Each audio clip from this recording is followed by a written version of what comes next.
नमस्कार, आप देख रहे हैं टीवी 9 और आपके साथ मैं हूं मनीष। आज हम बात करेंगे जिस बात की चर्चा पिछले 2-3 महीनों से लगातार हो रही है, वो बात है टैरिफ की और ट्रंप साहब की। दरअसल एक बयान आया ट्रंप साहब का, उन्होंने कहा कि इंडिया ने हमें प्रपोजल दिया है कि वो जीरो टैरिफ कर देंगे इंडिया।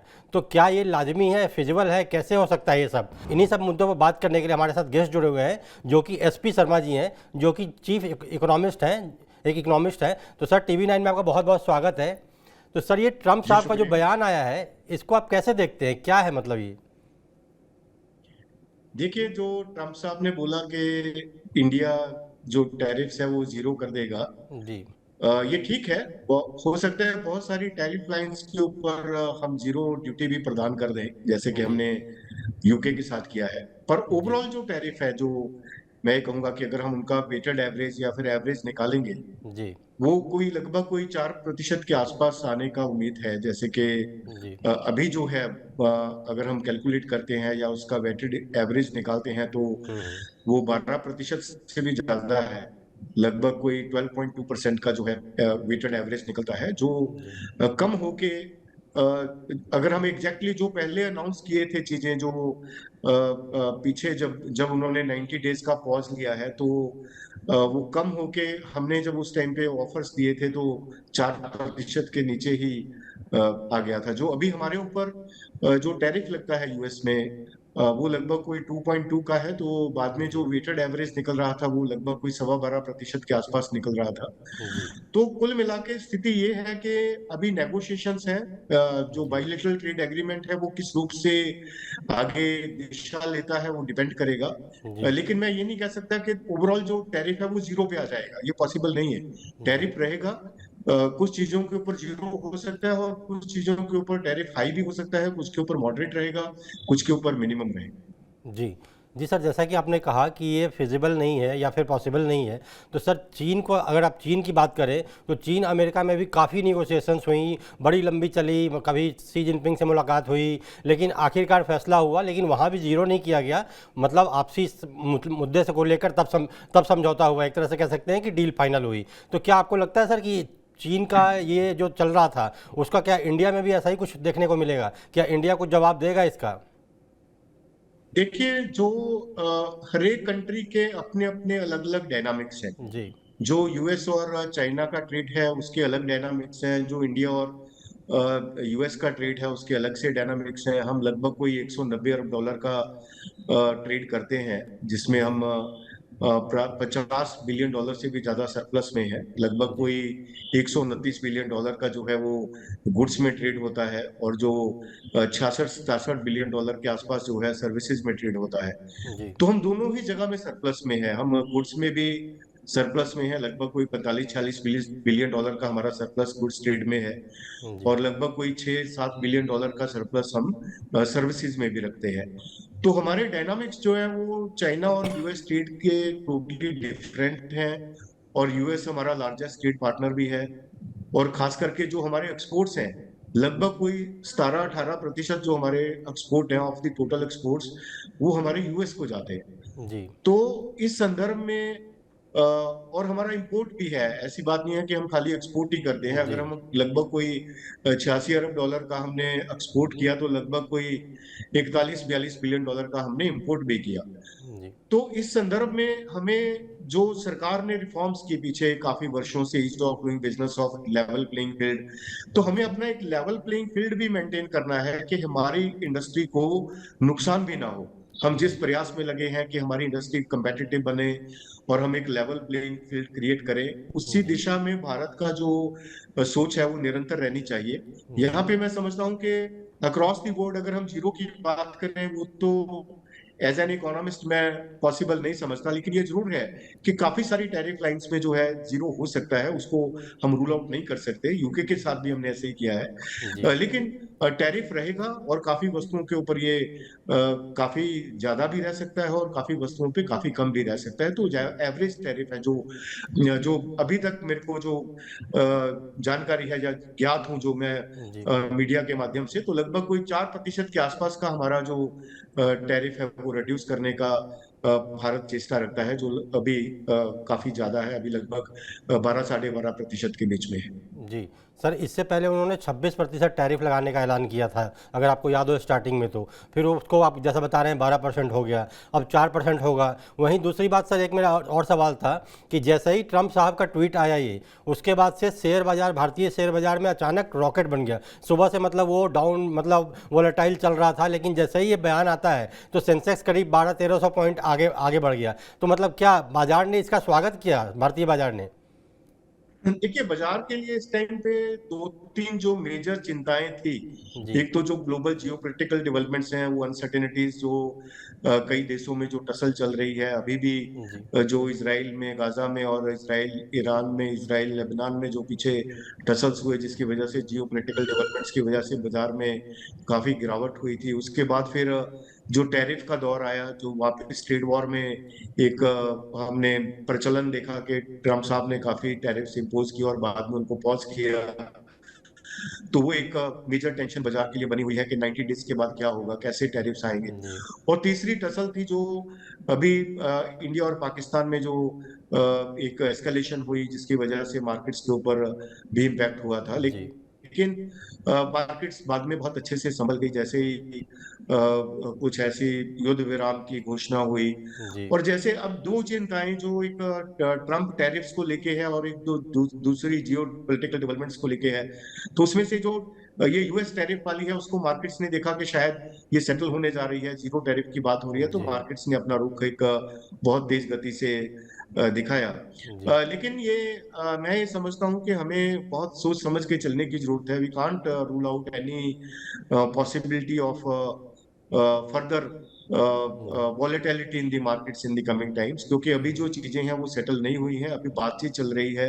जी इसके ऊपर पक्का यकीन, या फिर हम ये समझें कि जब समझौता हो जाएगा, जब बाइलेटरल ट्रेड एग्रीमेंट हो जाएगा, तभी हमें चीजों को लेके आगे का रुख जो है वो बनाना चाहिए। ये सभी न्यूज बेस्ड वॉलेटिलिटी है। कभी थोड़ी सी न्यूज कोई खराब आ जाती है तो मार्केट से एकदम से बहुत डेसिलेशन में आती है, करेक्शन आती है। और जैसे थोड़ी सी कोई पॉजिटिव न्यूज आती है तो मार्केट से एकदम से ऊपर का रुख करती है। तो मार्केट्स भी जी इन सब चीजों को लेके मैं समझता हूँ काफी कंफ्यूज है कि किधर का रुख होना चाहिए, क्योंकि हर जी रोज ही कुछ ना कुछ नई डेवलपमेंट हो रही है। कभी वो बहुत पॉजिटिव लेवल पे चली जाती है, कभी बहुत ही नेगेटिव हो जाती है। जी जी सर, आपने बिल्कुल सही बात कही कि अभी निवेशकों को खास करके बहुत सतर्क रहने की ज़रूरत है, क्योंकि अभी अभी रोज़ डेवलपमेंट कुछ ना कुछ आ रही है।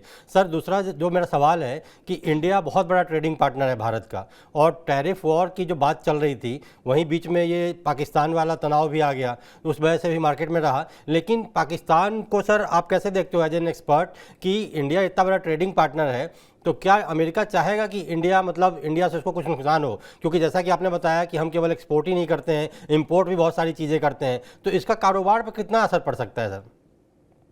जी देखिए, मैं नहीं समझता कि इसका कारोबार के ऊपर असर पड़ेगा, because business is totally different from politics. और यूएस के लिए business is first and business is last. उनके जी लिए जो है कहाँ से ज्यादा फायदा हो सकता है, वही कंट्री बहुत ज्यादा मैटर करते हैं। और भारत क्योंकि एक बहुत बड़ी अर्थव्यवस्था है, और अभी हम $4 ट्रिलियन की इकॉनमी बन गए हैं, हमारी बहुत बड़ी आशाएं हैं कि हम विकसित भारत बनेंगे बाय 2047। और अगले 7-8 वर्ष में हमारा जीडीपी भी डबल हो जाएगा। जैसे 2030 के अनुमान है कि लगभग कोई $7 ट्रिलियन की इकॉनमी भारत बनेगा। तो यूएस के लिए ये भारत एक बहुत बड़ी अपॉर्चुनिटी है। यूएस इसमें अपना फायदा भी देखता है कि अगर जो उसका 40-42 बिलियन डॉलर का जो एक्सपोर्ट है भारत को, वो और बढ़ना चाहिए, उसके लिए और मार्केट ओपन होनी चाहिए। तो इस गिव एंड टेक में एक जो एफिशिएंसी है, उसके साथ ही सरकार विचार करके आगे निर्णय लेगी। मैं समझता हूँ कि जो ट्रेड है वो हमेशा वेलफेयर क्रिएटिव होना चाहिए, उससे किसी को नुकसान नहीं होना चाहिए। Trade is always to create welfare in both the partners. तभी तो हम ट्रेड करते हैं कि जो आदमी, जो व्यक्ति, जो देश बहुत कम रेट पे चीज बनाता है, वो आगे एफिशिएंटली दूसरे को सप्लाई करता है, तो उससे वेलफेयर क्रिएट होता है। तो जी इसी संदर्भ में हमें इसको इस तरीके से देखना चाहिए कि ये पॉलिटिक्स से दूर रहे, और जो खास करके जो इसका एस्पेक्ट है, जो बेसिक ऑब्जेक्टिव है ट्रेड का, वेलफेयर क्रिएट करना, उसी के ऊपर ये निर्धारित हो, और दोनों देश उसी के ऊपर विचार करके आगे बढ़े, और अपना एक जो एफिशिएंट बाइलेटरल ट्रेड एग्रीमेंट है उसको आगे बढ़ाए। जी सर, जैसा कि आपने कहा, बिल्कुल सही बात कही आपने। सर, एक मेरा सवाल है कि जैसे आज ट्रंप साहब के 2 बयान आए, दोनों बड़े खतरनाक थे। पहला वो जब टिम कुक से मिले, उसके बाद उन्होंने बयान दिया कि टिम कुक को मैंने कहा कि आप इंडिया में अपना प्रोडक्शन रोको एप्पल का। तो ये बेसिकली भारत के लिए बहुत झटका है मेक इन इंडिया को। दूसरा जो टैरिफ वाला बयान आया, तो इन दोनों बैक टू बैक बयान के बाद काफ़ी डेवलपमेंट हो गई। तो ऐसे में हम लोगों ने सोचा कि पब्लिक को समझाएं कि आखिर इसका मतलब क्या है। तो सर, ये दोनों बयान को आप कैसे देखते हैं, क्योंकि एप्पल वाला अगर ऐसा कुछ होता है तो ये तो वाकई झटका है। देखिए, मैं इनको ऐसे देखता हूं कि जो ट्रम्प साहब की अनाउंसमेंट्स हैं, वो अनाउंसमेंट्स तो बहुत होती हैं, लेकिन जी फाइनली इम्प्लीमेंटेशन में बहुत फर्क होता है। जैसे अभी हमने पीछे हम देख रहे हैं कि अप्रैल से या फिर मई से या जनवरी से ही बहुत सारी ऐसी एप्रीहेंशंस आ रही हैं कि ये सब कुछ ऐसे हो जाएगा जी, और बहुत ज्यादा ज्यादा मार्केट्स में इम्पैक्ट होगा। ट्रम्प साहब ने एकदम से अनाउंस भी किए बहुत सारी चीजें, लेकिन उसके बाद उनको वापस मतलब बोला कि उसके ऊपर पॉज लिया कि नहीं, अभी 90 डेज की वेट करते हैं। चाइना के ऊपर बहुत सारे टैरिफ्स एकदम से थोप दिए थे, उसके जी बाद धीरे धीरे करके उनको रैशनलाइज करने की बात कर रहे हैं कि चाइना के ऊपर वो 145% से कम करके 30 कर देंगे, और चाइना 125 से कम करके 10 कर देगा। तो ऐसी जी बातें चल रही हैं। ये सब चीजें मैं, जैसे मैंने पहले बताया कि these are news based volatilities. इन न्यूज के ऊपर जाके जो हर रोज के न्यूज हैं, उसके ऊपर अगर हम अपना मार्केट में निर्णय लेंगे, वो बहुत ही नुकसान कर सकता है। लेकिन जब जी तक चीजें एकदम से पक्के तौर पे कागजों के ऊपर ना आ जाए, जब तक एग्रीमेंट ना हो जाए, जब तक वो इम्प्लीमेंट ना हो जाए, तब तक उन चीजों को स्थायी नहीं समझना चाहिए।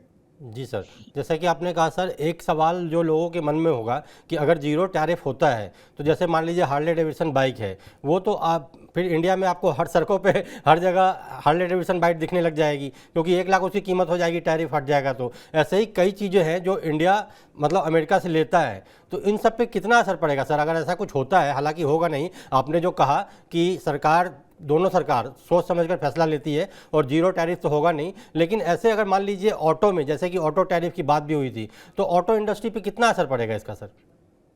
देखिए, जीरो टैरिफ का मतलब ये नहीं होता कि वो आपकी मार्केट को बिल्कुल किल कर देगा, वही प्रोडक्ट जी बिकेंगे। जी जीरो टैरिफ का मतलब होता है कि हम, अगर वो 500 रुपए की चीज हमें इधर बेचना चाहते हैं, हम उसके ऊपर टैरिफ नहीं लगा रहे, जी वो 500 रुपए की ही बिकेगी। लेकिन अगर हम उसी वस्तु को 450 रुपए में बता रहे हैं, तो उस जीरो टैरिफ का उनको कोई एडवांटेज नहीं मिलेगा। जी तो अगर हम उस प्रोडक्ट में जीरो टैरिफ के बाद भी कंपेटिटिव हैं, तो उस कंट्री को उस चीज का लाभ नहीं मिलता है। तो जीरो टैरिफ का ये मतलब नहीं है कि जीरो होने से वही प्रोडक्ट बिकने शुरू हो जाएंगे, हमारे वाले बंद हो जाएंगे। जी हमारा प्रोडक्ट अगर जीरो के टैरिफ के बाद भी कंपेटिटिव रहता है, तो हमारे प्रोडक्ट को ही लोग प्रेफर करेंगे। तो इसको इस संदर्भ में लेना चाहिए कि जीरो टैरिफ से हमें रेवेन्यू लॉस तो होगा, कि हमारे जो कस्टम ड्यूटीज हैं वो हमें नहीं मिलेंगे। तो लेकिन उसका उसका ये मतलब नहीं है कि हमारी मार्केट उन्हीं प्रोडक्ट से भर जाएगी कि इसके ऊपर तो जीरो टैरिफ है, हमें अगर वो जीरो टैरिफ के बाद भी महंगा है, तो हमें उसको लेने में कुछ लाभ नहीं होगा। जी सर, जैसा कि जीरो टैरिफ पे बात हुई, तो अगर मान लीजिए जीरो टैरिफ ना भी हो, टैरिफ में कुछ होता है, तो सबसे ज़्यादा किन चीज़ों पे इम्पैक्ट पड़ेगा सर? क्योंकि बहुत सारे लोगों को ये नहीं पता है कि अमेरिका से हम क्या इंपोर्ट करते हैं, क्या एक्सपोर्ट करते हैं। क्योंकि हमारा हिंदी चैनल है, तो इसलिए मैं आम भाषा में आपसे कहूँगा कि दर्शकों को थोड़ा बताएं कि इसका इंडियन मतलब इकॉनमी पे कैसे असर पड़ सकता है। जी सर।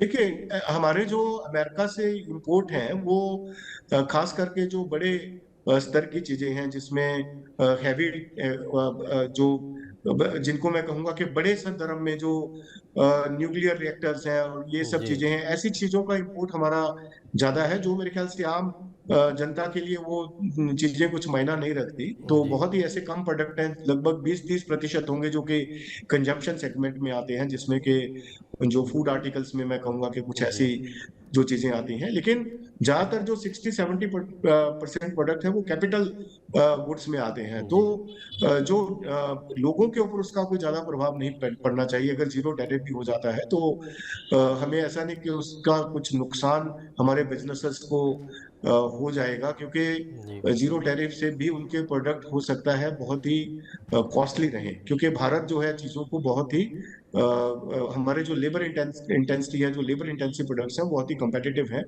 तो हमारे लिए एक लेवल प्लेइंग फील्ड फिर भी बना रहेगा, और हमें उम्मीद है कि हम उन चीजों को फिर भी compete कर जी पाएंगे। सर जैसा अब बात करते हैं थोड़ा डिफेंस सेक्टर की।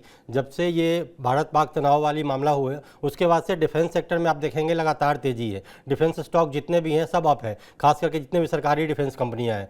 तो आपको लगता है कि सर डिफेंस सेक्टर जो है आने वाले समय में भारत में और मतलब ग्लोबली पहचान बना सकता है? क्योंकि पीएम साहब ने भी कहा, हमारे पीएम मोदी ने भी कहा था कि डिफेंस सेक्टर में बहुत दम है और बहुत आगे जा सकता है। तो सर इसका क्या कुछ असर पड़ेगा इस पे, या फिर ये आगे बढ़ता चला जाएगा? ठीक है, जो अभी भारत पाक तो अभी की बात है कि जो अभी जी युद्ध जैसी स्थिति हुई, लेकिन हमारा जो डिफेंस एक्सपोर्ट है, जो डिफेंस प्रोडक्शन है, वो तो काफी वर्षों से भरपूर है। जी हमने जो डिफेंस मैन्युफैक्चरिंग में जो इंडिजीनियस प्रोडक्शन पॉसिबिलिटीज जो डिफेंस में क्रिएट हुई हैं, जो हम काफी चीजों को पहले हम खाली इंपोर्ट ही करते थे, अभी हम एक्सपोर्ट भी करना शुरू कर दिया है। और खास करके जो डिफेंस इक्विपमेंट्स हैं वो हम अपने घरेलू बनाए हुए ही प्रयोग में लेके आ रहे हैं। तो हमारी जो डिफेंस प्रोडक्शन है वो काफी सालों से जो मेक इन इंडिया के अंडर इसके ऊपर फोकस किया गया है वो काफी इंटैक्ट है। आने वाले टाइम में हम इसको और बढ़ाएंगे। हमारा जो इंपोर्ट है डिफेंस में बहुत कम हो जाएगा, क्योंकि हमने वही टेक्नोलॉजीज खुद ही डेवलप करनी शुरू कर दी हैं। इंडिजीनियस प्रोडक्शन के ऊपर बहुत ज्यादा ध्यान दिया जा रहा है, और सरकार ने इसके लिए facilitation, ease of doing business और जो प्रोडक्शन पॉसिबिलिटीज हैं उनको और इंक्रीज करने के लिए, कॉस्ट ऑफ डूइंग बिजनेस कम करने के लिए बहुत सारे प्रयास किए हैं। तो आने वाले टाइम में जो उम्मीद है कि डिफेंस प्रोडक्शन जो है वो मेक इन इंडिया का बहुत ही बड़ा एक जबरदस्त पहलू है। और जी डिफेंस मैन्युफैक्चरिंग और डिफेंस एक्सपोर्ट्स का हमारा जी जो विकसित भारत है, जो हमारा लक्ष्य विकसित भारत का है, और जो आत्मनिर्भर भारत का हमारा जो एक प्रचलन है जिसकी तरफ हम बहुत सुदृढ़ हुए हैं पिछले कुछ वर्षों में, तो डिफेंस मैन्युफैक्चरिंग का उसमें बहुत बड़ा योगदान है। वो आने वाले टाइम में और भी ज्यादा सुदृढ़ होगा, और हमारे जो एक्सपोर्ट्स हैं वो और तेज गति से बढ़ेंगे। जी सर। जी सर, ये टैरिफ की बात करते हैं कि और ऐसे कौन कौन से सेक्टर्स हैं जिन पर सबसे ज़्यादा मार पड़ सकती है अगर ऐसा कुछ होता है तो?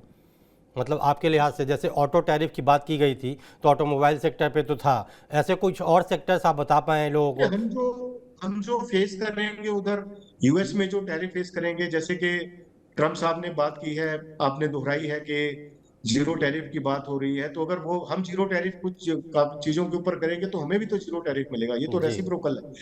तो अब मैं नहीं समझता कि जो घोषणा 2 अप्रैल को हुई थी कि 26% टैरिफ में, जिसमें ऑटो सेक्टर के ऊपर, स्टील के ऊपर 25% से भी ऊपर का जो टैक्स लगा दिया, टैरिफ लगा दिया गया था, और कुछ ऐसे प्रोडक्ट्स जो खाने पीने की वस्तु है, खास करके जो कॉफी और इनके ऊपर बहुत ज्यादा टैरिफ इंक्रीज कर दिया गया था। तो ये सब चीजें उस संदर्भ में फिर नहीं रहेंगी। अगर हम जीरो टैरिफ की बात करते हैं कि बहुत सारी टैरिफ लाइंस जीरो टैरिफ में आ जाएंगी, तो हमें भी उतनी ही मार्केट एक्सेस उधर मिलनी चाहिए। मैं समझता हूँ कि ये तो रेसिप्रोकल है, और इसमें हमारी सरकार भरपूर प्रयास कर रही होगी कि भी जितना हम उनको एक्सेस देंगे उतना हमें भी मिलना चाहिए।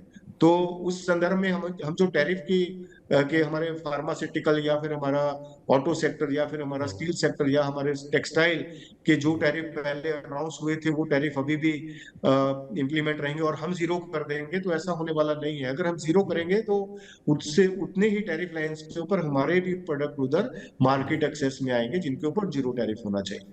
जी सर, रेसिप्रोकल का मतलब ही होता है सर, मतलब जैसे को तैसा, जितना हमें मिलेगा उतना हम भी तो जी देंगे। बिल्कुल। तो इसलिए जैसे मुझे भी नहीं उन्होंने लगता कुछ कि बात की ऐसा थी कुछ कि हो जैसे सकता को है। तैसा, तो हम हमारा भी वही संदर्भ रहेगा कि जितना हमें टैरिफ लगेगा तो हमारा जी हम भी उतना ही टैरिफ उनको लगा सकते हैं। तो जी अभी तो सर। जैसे जो अभी पिछले कुछ दिनों में हमने देखा है कि ट्रम्प साहब ने जो अपना टोन थोड़ा मेलो डाउन किया है कि भी वो जी समझौते के लिए तैयार हुए हैं, चाइना के साथ डिस्कशंस कर रहे हैं, तो जी जब उन्होंने देखा कि इस वॉर से कुछ निकलने वाला नहीं है, जी अगर वो 145% चाइना के ऊपर लगा रहे हैं, उसने भी उतना ही अनाउंस कर दिया, तो ऐसे ट्रेड ही नहीं हो पाएगा। जी और जो उनका आपस का ट्रेड है जो, तो उसे वो वेलफेयर के लिए होगा। अगर हम ट्रेड नहीं जी करने देंगे दो कंट्रीज को आपस में, तो जो चीजें एक एफिशिएंट प्राइस पे मिल सकती हैं वो नहीं मिल पाएंगी।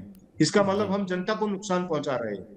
जी जो सर। ट्रेड का मतलब है उससे हम हट के एक अपने मुद्दे को आगे रख के उसमें हम उस चीज के ऊपर जोर दे रहे हैं, हम वेलफेयर की तरफ नहीं जा रहे। जी तो सर। ट्रेड का जो मेन मकसद है वेलफेयर क्रिएट करना। हम ट्रेड क्यों करते हैं? भारत जो यूएस को 86 अरब डॉलर का एक्सपोर्ट करता है, जी तो किस लिए करता है? क्योंकि हम उन प्रोडक्ट्स में एफिशिएंट हैं, हम सस्ते रेट पे, बिल्कुल। यूएस से सस्ते रेट पे हम उन चीजों को बना सकते हैं, बहुत एफिशिएंटली उनको प्रोड्यूस कर सर सकते आपको हैं नहीं लगता है कि ये विद जो अ ट्रेड ग्रेट वॉर की क्वालिटी। बता रहे हैं, ये जो ट्रेड वॉर की बार बार एक तरह से धमकी भी इसको कह सकते हैं, हिंदी वर्ड में कहें तो ये धमकी दी जा रही है, क्योंकि ट्रेड वॉर पहले खुद टैरिफ साहब ने 90 डेज़ का पॉज किया, पहले उन्होंने लगा दिया, फिर उन्हें लगा कि यार इससे तो अमेरिका को ही नुकसान होगा, फिर उनको समझ में आया तो उन्होंने 90 डेज का पॉज लगा दिया, फिर चाइना के साथ एक लंबी चौड़ी बातचीत चली, मतलब काफ़ी महीने के बाद ये हुआ, उनको समझ में आया कि चाइना के बिना मतलब इकॉनमी अधूरी है। और क्योंकि इंडिया भी कम पावरफुल कंट्री नहीं है, तो ऐसा नहीं है कि इंडिया पे अचानक से कुछ ऐसा थोप देंगे। लेकिन जैसा कि सीज फायर के टाइम पे भी एक बयान आया था